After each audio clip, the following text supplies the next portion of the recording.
nagmamataas. Ang mga nagmamataas ay binababa, binabagsak ng Diyos. Ngunit yung mga taong nagpapakumbaba ay itinataas yan ng Diyos. Kaya mahirap maging mayabang. This is recent story. I would like to tell to my own story. Meron kaming bagong boss. 3 months. 10 years na ako sa hospital. And he wants me to squeeze everything. Tinanggal ang overtime, hinigpitan ako. And then sabi ko, Lord, nai-stress ako. Anong gagawin ko? Anak mo ko. Bakit ginaganito ako? Gusto yata akong alisin sa hospital. At para kumuha ng bago. Eh syempre, rooted ka na. Rooted ka na on the hospital. Alam mo na lahat. And one day, kamakailan lamang, Friday, tinigbak yung manager. Hindi pwedeng i-take advantage yung mga anak ng Diyos. Hindi pwedeng i-disadvantages yung ginagawa ng mga anak Diyos. We are protected.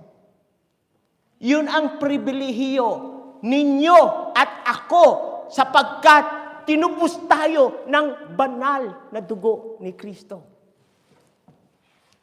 Nothing that while each person should carry their own load, personal responsibility, it is the communal burden. Burden-bearing reflects Christ's sacrificial love. Anong ibig sabihin nun? Na ang bawat isa ay dapat magdala ng sariling load. May kanya-kanya tayong dala-dala. I don't know about you. Ano yung dala nyo? Ang pagbabahagi ng pasanin ng iba ay nagpapakita ng pagpapakumbaba ni Kristo, ng pag-ibig ni Kristo. Kailangan lagi natin yung dala, yung pag-ibig ni Christ. What do you expect on this message? I'm gonna explain to you the verse analysis of Galatians chapter 6 verse 2 in the connection of the Christmas spirit. Carry each other burdens. In the Greek word is bastaso. Sa Tagalog ay baros.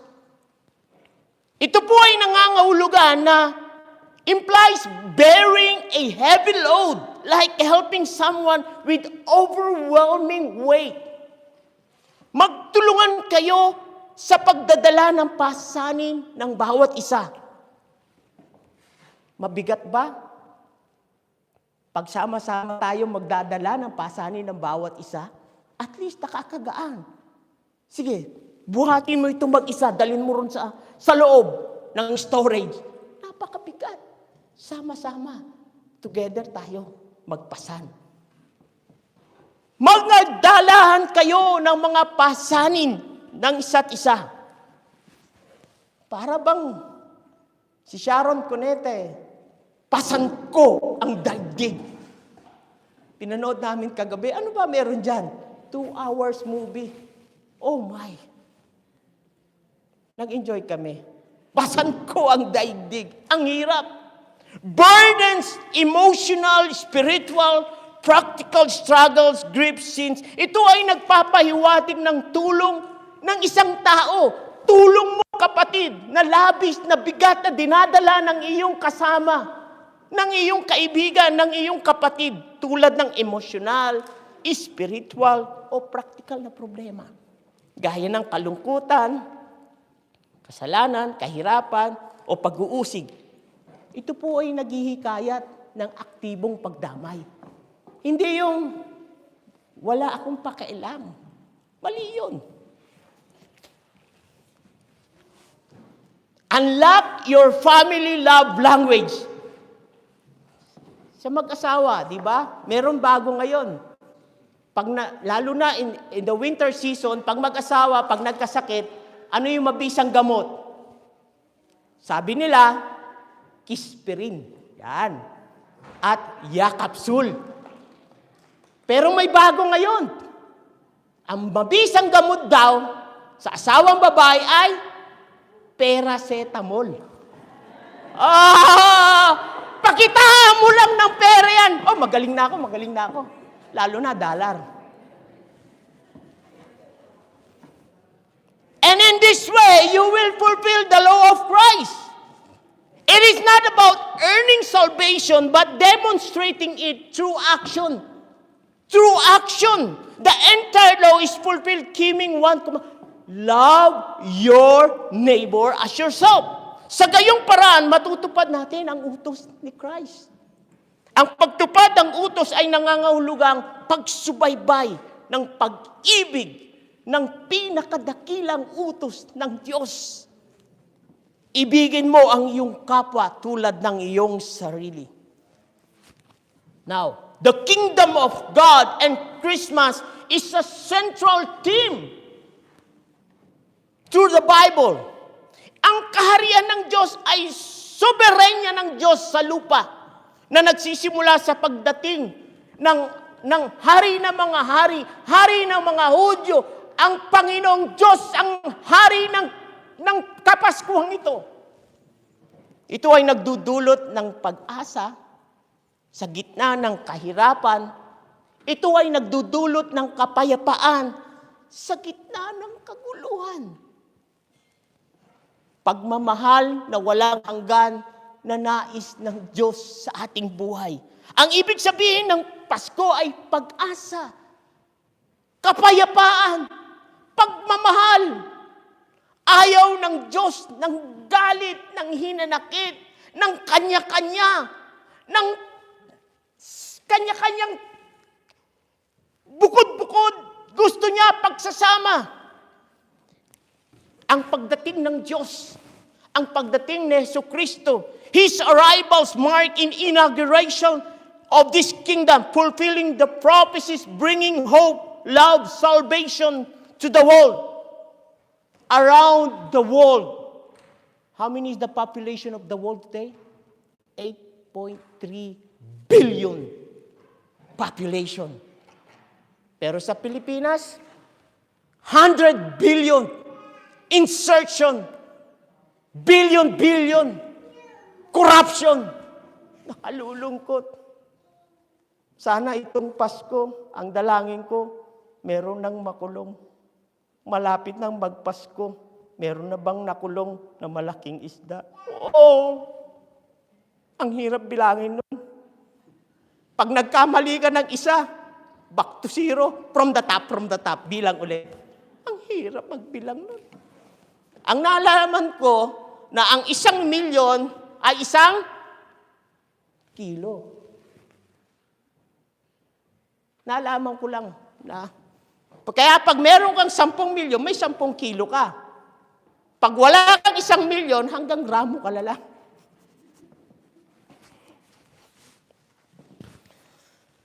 Meaning recognizing and responding to Jesus as the promised King, whose birth established a new creation characterized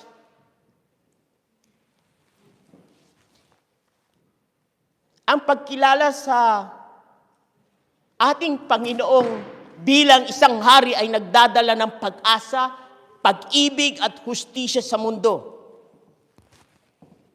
Ang aga ng celebration ng Pasko ng ating mga kababayan, September pa lang nagugulat ako pinakukuha na sa storage yung Christmas tree. Wala pang All Souls Day. September, basta pumasok ang bear, ay celebration na ng Pasko ng mga Pilipino. How good it is. September, hanggang Enero yan. Ang espiritong ito ay nakikita sa mga awitan ng mga Pilipino, mahilig mag-videoke, mahilig makipagsayahan, parte-parte. Yan tayo Masayain tayo mga kapatid. And this perspective encourages Christians to reflect on the deeper spiritual meaning of Christmas. Which goes the decorations of gifts, which goes to the parties, and it's time. Hindi lang doon. Kapatid, this Christmas, it's time for gratitude. It's time to reflection and spreading the love, the joy, Joy meaning Jesus on you. Amen? Ang Panginoong Diyos ay nasa iyo. Hope meaning you have the humbleness, humbleness in your heart, kasi itataas ka ng Diyos kasi humble ka. Hindi sa Bisaya manggod, humble. Tuntong kapag ihapon, tuntong, humbleness. O is you have the obedience to God.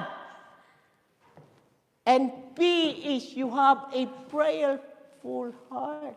Lagi ka magpipray. And E is you have the word of encouragement.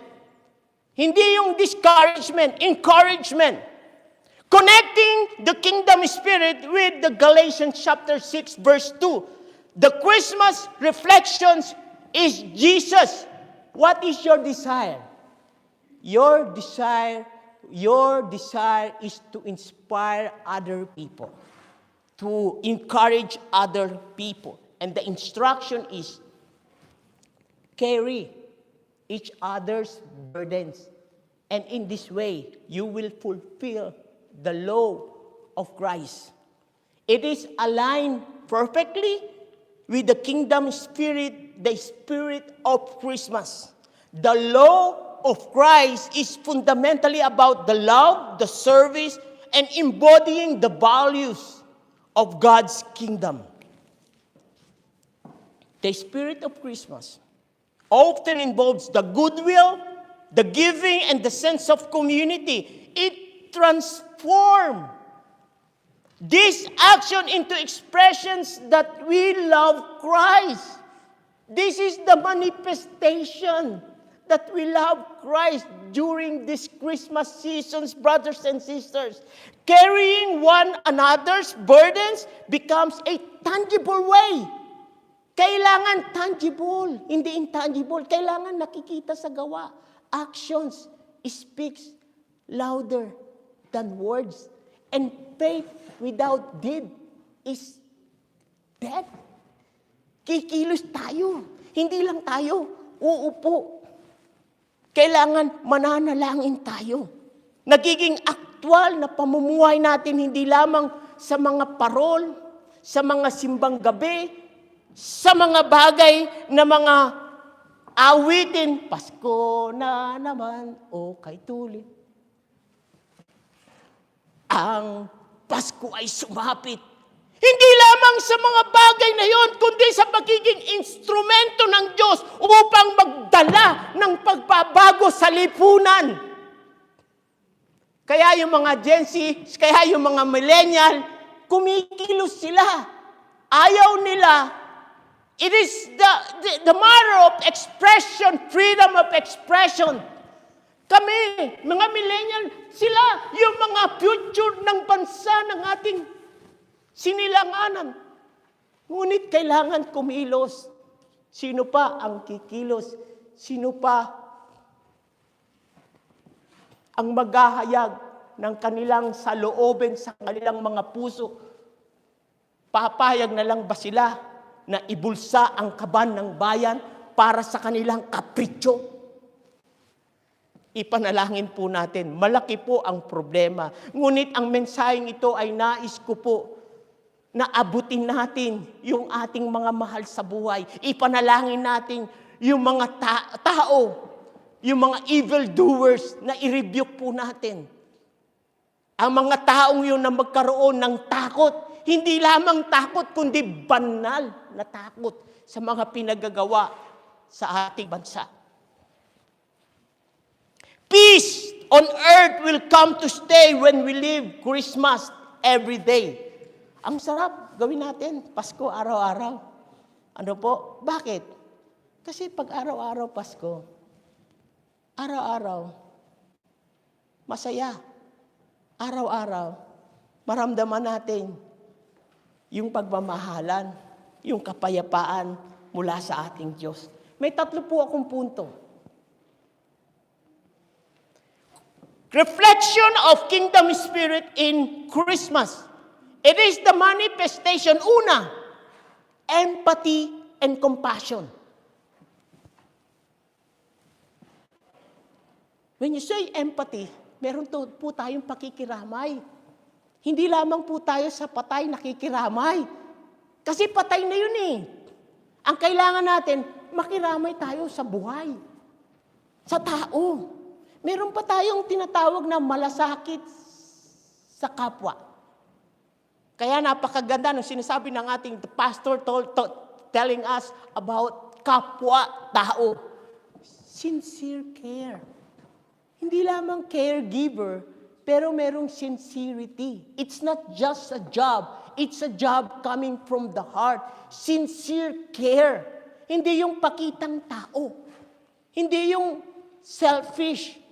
The Christmas season can highlight struggle for many, extending empathy and compassion to those experiencing grief.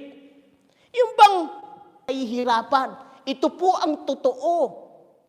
Marami pong pamilya ang nagugutom. Ito po ang totoo. Maaring kalungkutan. Ito po ang totoo.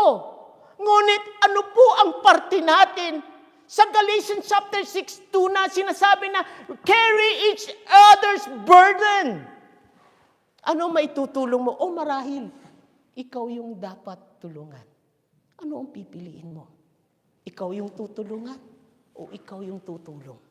Ngayon, sa panahon na ikaw ang dapat tulungan, pag nagkaroon ka naman, ibalik mo naman. Hindi ibig sabihin, yung taong tumulong sa iyo, ibabalik mo. Sa ibang tao ka naman tumulong. Umabot ka naman, kapatid. Amen po ba ron? Umabot ka naman. Number 2. Generosity and service. Wow. Generosity, bukas palad, kagandahang loob. Meron bang nagbibigay ng tikom ang kamay? Wala. Kailangan po bukas palad po tayo nagbibigay. It is the act of giving often associated with Christmas. Can be direct fulfillment. It is not just an exchanging gift, hindi lamang exchanging gift, but about the sacrificial giving to help those in need, easing their burdens. Tandaan niyo kapatid, pag meron kang tinutulungan, meron kang napapagaan na kalooban. Ebe po ba? Pag meron kang ipinapanalangin, pag meron kang ini-encourage, pag meron kang kinakamayan, pag meron kang inaakbayan, napapagaang yung kanyang dinadala. Kapatid, pagbibigay ng pagkakaisa. Ang tradisyon ng Pasko sa Pilipinas, gaya ng sama-sama, together, agahan, pagkatapos ng simbang gabi, yung gift-giving events ay maaaring maging paraan ng pagbabahagi ng pasanin. Ito ay hindi lamang sa material, kundi sa espiritual. Pagiging bukas. Ano ba ang kwento mo? Kapag nagkukwento ang iyong kapatid, makinig ka. Huwag mong sasabayan ng kwento. Kasi ini-express niya yung sarili niya na meron siyang dala. Meron siyang gustong ilabas. At pagkatapos niya, doon ka umentra. Kapatid, ipapanalangin kita. I remember in the Philippines, meron kaming kapitbahay. Kwento ko lang sandali. Asawa ng Hapon, iniwanan ng Hapon, lumapit sa bahay, pumunta, Tagalog. Nangungutang 5,000. 5 anak ko, men. Ang hirap i-raise ang 5 anak. Ang lilit nila, sunod-sunod. Productive yung dating pastor 5. Nangutang ng 5,000. Alam mo, sabi ng asawa ko, wala akong 5,000. Meron akong 500. Ito hindi utang. Bigay ko na lang sa'yo. Wow! Bigay ko na lang sa'yo. Hindi yung may 5,000. Wala dito! Mangungutang ka, wala rito, sarado. No. Encouragement. Ano meron ka? Ano meron ka sa bulsa? Bigyan mo. Huwag mo na singilin. tiyak, hindi magbabayad yun. 5,000 pag pinautang mo, sasama ng loob mo. Hindi ka makakatulog. Dapat hindi ko pinautang. Right? Ihirap sa buhay eh. Tulungan mo na lang. There is joy in giving and in receiving the generosity that God inspired, especially at Christmas. Your desire is to inspire others, to encourage others, especially this Christmas. Generosity. Maging mabait ka. Being kind. Willing to give freely. Magbigay ka ng libre na walang inaasahan, na walang balik. Right? Often without expecting to return, reflecting benevolent. Maganda magtulungan. Pag may namatayan, tulungan natin. Nakakagaan ng loob yun. Ang mahal magpalibing sa Pilipinas. Diba? Help others to bring joy. Sharing is caring. Caring is being kindness. Love. That is the real kapwa, mga kapatid. Show love to others. Show cares for others. I-KMJS mo na yan. Kapuso mo. Jesus cares. Amen. Jesus saves. Number 3, hope and encouragement. Ito yung pag sinabi mong hope and encouragement, pagpapatibay ng loob. May pag-asa. Christ's birth brought hope. Sharing burdens can involve offering words of encouragement. Yung bang, alam mo, si pastor ang sarap kausap. Every time mag-usap kami, binubus yung aking moral. Hindi ibang tao. Every time nang kausap mo, anong blood pressure mo? 100 over 80. Wala yan. Ako 200 over 300. Umaabot ako. Payabangan pa kayo, men. Sa blood pressure, ano sugar mo? Ako, 50 normal. Pagkatapos ng kain, 25. Wala ka sa lolo ko. Ngayon, nasa kalibingan na, patay na. Wala nang sugar. Kinakain na ng langgam dahil sa sobra sugar doon sa puntod niya. Payabang pa. Kailangan na medyo words of encouragement. Alam mo, kapatid, uminom ka ng juice, huwag kang masyado sa sugar, kumain ka ng chocolate, yung black chocolate. Mga ganun ba? Encouragement. Tuluan mo. Ito napanood ko. Yung mga ganun bagay.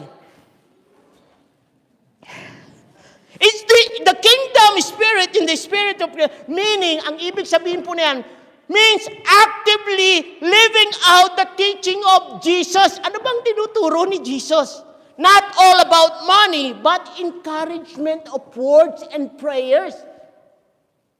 Yung bang, tell me who is your friend, who are your friends, and I will tell you who you are. Yan. Ano bang, alam mo ang sarap maging kaibigan ito. Dahil mapagbigay. Pag nagsasalita, walang mga mura, walang mga sex scandal, walang mga pangit na salita, puro encouragement about the Word of God. Galatians chapter 2 is a call for the believers.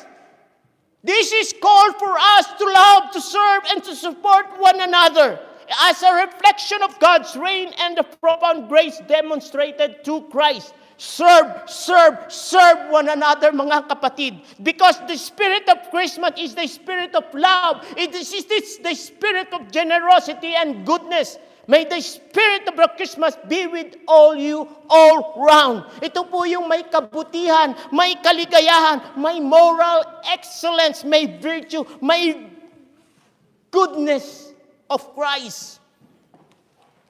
The Christmas spirit is a giving and forgiving. Christmas is doing a little something extra for someone. Kung meron kang extra dyan, kung meron kang 2 sapatos dyan, kaliwat kanan lang naman ang paa mo, yung isang nakatsinelas, ibigay mo na yung isang pares mong sapatos. Giving extra. Christmas is doing a little something extra for someone. Kung di man extra ang ibibigay mo, bigyan mo ng bida. Mahirap. I-share mo. Express Christ, love, peace, and joy to others. Let know Jesus Christ is the reason. Encouragement, this is the reasons for this Christmas is Jesus Christ. You have to pray to experience to the meaning of Christ. This is our prayer. In Jesus' mighty name we pray. Amen. Magaling mag-pray yan. Daig pa kayo ng 1-year-old. Nagpipray. Samantalang tayo. Paggising sa umaga, anong unang mong ginagawa? Humahawak ng Facebook, ng TikTok, ng Instagram. Ano latest ngayon? Puti pa yung bata, 1-year-old. Sa sermon ng Paskong ito, matatapos na po tayo, kapatid. Hinihikayat po tayo, mga mananampalataya, brothers and sisters, na gabitin natin ang pista ng Pasko na ipakita ang biyaya ng Diyos. Ipakita natin sa mga nangangailangan. Ipakita natin na nagpapatibay ito sa pagkakaisa natin sa katawan ni Kristo Jesus na ating tagapagligtas. Sa huli, ang espiritu ng kaharian ng Pasko ay nagdadala sa atin ng tunay na kagalakan. Ay hindi sa material na bagay, kundi sa pagiging kapwa-tao. Hindi na lang palagi na sinasabi natin sa sarili natin, ako. Dapat yung ako, papalitan natin yung I, gagawin natin si. I have been crucified with Christ, that I no longer live, but Christ lives in me. Okay ba yan? The life I live in the body, I live by faith because of Jesus Christ who lived on me. Ang mahirap kasi, lagi yung ako eh. Tanong, si Jesus ba, kaya niyong tulungan? Diyos siya eh. Paano siya tutulungan? Sambahin niyo siya. It is the act of worship na tulungan niyo. Anong sabi ng Panginoon? Paano niyo tutulungan? Jesus siya, Panginoon siya, paano niyo tutulungan? Dapat kayo tulungan ng Jesus. Anong sabi ng Bible? Whatever, kung ano man ang ginagawa mo sa kapwa mo, ginagawa mo yan sa Panginoon. Ginagawa mo yan sa Panginoong Diyos. Kaya ano ang dapat mong gawin? Tulungan mo ang iyong kapwa. Bahaginan mo ng mabuting balita ng ating Panginoon. Whatever you do to the least of them, you do it to our Lord. Tulungan niyo po sila. Panguli, tandaan niyo, sa bawat pagsubok, merong tagumpay. Habang may buhay, may pag-asa. Sa Paskong ito, meron tayong tagumpay. Meron tayong pag-asa mula sa ating Panginoong Yesus. Maligayang Pasko po. Kayo po tayong lahat, manalangin tayo. Ama naming banal, Diyos na makapangyarihan sa lahat. Naririto po ang inyong mga lingkod. Nais po namin ibahagi yung aming tinatangkilik. Nais po namin abutin ang aming mga kapatid, ang aming mga kababayan, ang aming mga kapwa mananampalataya, yung mga nangangailangan. Kung kami man ay nangangailangan din, Panginoon, para mabigyan ng amot, mabigyan ng biyaya mula sa meron, O Diyos, magpasalamat kami. It's our heart of gratitude, Ama. Salamat po sa mga pagkakataon na ito na habang kami ay nagse-celebrate ng Christmas na ito, we humble our heart and sincere desire to worship you, Panginoon. Pagpalain mo ang bawat isa, O Diyos. Nawa ang pag-ibig ng Diyos Ama, pag-ibig ng Diyos Anak, Diyos Espiritu Santo sa pamamagitan ng gabay at patnubay ng Santong Banal na Espiritu Santo, Ama. Salamat po. Salamat po. Salamat.